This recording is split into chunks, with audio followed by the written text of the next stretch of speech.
আরে জুয়েল ভাই দি কিরে হৃদয় কই দাইলি তুই তোর মাথার মধ্যে এত টেনশন করে ভাই তোমরা এলাকাত কোনো মুখর টখর আসেনি যে কথা কইলে লগলে কাম করবো এরকম কে আসেনি?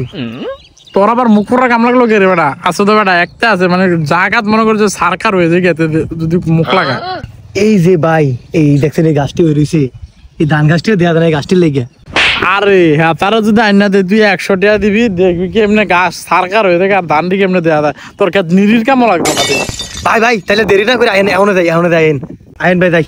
এ সুমন নয় বেটা নয় কি জুল ভাই হঠাৎ কেমনি মনে পড়লো আমার কথা?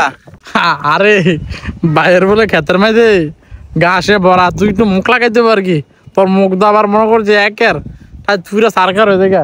কি যে বলেন ভাইয়া এর তো মনে ওই জায়গায় আর কি আমি চাইলে ওই জায়গায় ভাই নিজে কইতে না ভাই যায়েন ভাই এই কার ক্ষেত ভাই কার ক্ষেত এইটা এই ক্ষেত্রে ভাই আইসি রে এতলা গাছের মধ্যে ধান গাছটা কেন বাচ্চা রয়েছে? মেশিন দিয়ে উল্লা পাল্লা কথা কয়, আমার তো পুরো ওগা মারা সারা ক্ষেত্রা। A few moments later.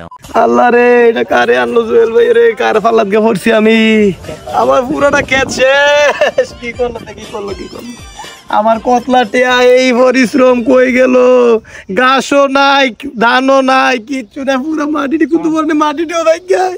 আলো সোফিয়ার মা আমি তো বড় ভুল করে লাইছি, তার কাছে যাই এই জুইল্লা ভাড়া আমার শেষ করে দিলাম, সরবরাহ করে দিলে যায় কুতুর খেতা ছিল করে রেখাইছি, আর নাই সব শেষ।